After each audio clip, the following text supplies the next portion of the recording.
যখন পাকিস্তানের সিংহের মালিক ভারতের দুর্বল ও ক্ষুধার্ত সিংহকে দেখে তখন খুব জোরে জোরে হেসে ওঠে। এটা দেখে ভারতের সিংহের মালিক মন খারাপ করে ফেলে এবং রাগে দৌড়ে বাড়ি চলে যায়।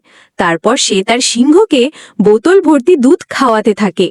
এরপর ভারতীয় সিংহ জিমে যেতে শুরু করে এবং শক্তিশালী শরীর গড়ার জন্য ডাম্বেল তুলতে থাকে। কয়েক দিনেই ধীরে ধীরে কঠোর পরিশ্রম করে সিংহ চমৎকার শক্তিশালী শরীর বানিয়ে ফেলে। তারপর সে পাকিস্তানের সিংহকে শিক্ষা দেওয়ার জন্য বক্সিং ম্যাচে আমন্ত্রণ জানায়। দুজন শক্তিশালী সিংহের মধ্যে বক্সিং লড়াই শুরু হয়। কখনো ভারতীয় সিংহ পাকিস্তানি সিংহকে ঘুষি মারে, আবার কখনো পাকিস্তানি সিংহ ভারতীয় সিংহকে আঘাত করে। এটা দেখে পাকিস্তানি মানুষজন বলতে থাকে, আমাদের সিংহ জিতবে। অন্যদিকে ভারতীয় মানুষজন চিৎকার করে বলতে থাকে, আমাদের সিংহ জিতবে। তাহলে আপনাদের কি মনে হয়?